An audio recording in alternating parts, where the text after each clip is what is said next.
In the heart of Cambodia, near Siem Reap, stands an iconic symbol of the country's rich history, the Ta Prohm Temple.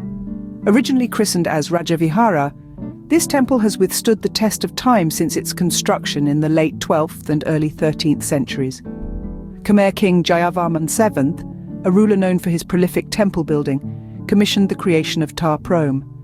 His vision was to not only build a place of worship, but also to honor his mother. And so, the temple served as a Mahayana Buddhist monastery, a place of devotion and an ode to maternal love. The tale of Ta Prohm is as much about its people as its architecture. The temple was once home to over 80,000 individuals. This bustling community included not just monks, but a diverse group of officials, dancers and workers. A microcosm of society, thriving within the stone walls of a sacred space. The temple's design is an amalgamation of religious symbolism and architectural ingenuity. A central sanctuary with a stone face representing wisdom stands as the temple's heart, while other structures, libraries, satellite temples, and the Hall of Dancers make up its body. The site is adorned with unique bas-reliefs, intricate carvings that narrate tales of old. Ta Prohm is, however, most renowned for its peculiar integration with nature.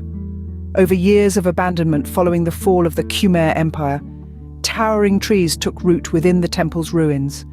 Their gnarled roots and branches now weave through the stone structures, creating a surreal landscape where nature and man-made marvels meld together. This unusual spectacle remained largely unseen until the start of restoration efforts in the 21st century.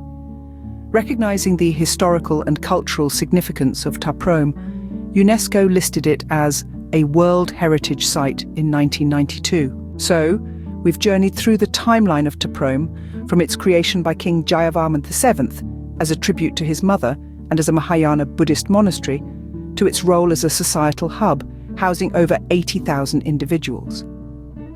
We've admired its architectural prowess with structures such as the central sanctuary, the libraries and the Hall of Dancers. We've marveled at the unique bas-reliefs adorning the site, and gazed in awe at the iconic trees growing within its walls. We've witnessed the fall of the Khmer Empire, the subsequent abandonment of the temple, and its rediscovery and restoration in the modern era. And finally, we've celebrated its recognition as a UNESCO World Heritage Site, a testament to its historical and cultural significance. This is the story of Ta Prohm, a testament to Cambodia's rich history, a monument where nature and architecture intertwine, and a symbol of a civilization's rise, fall, and enduring legacy.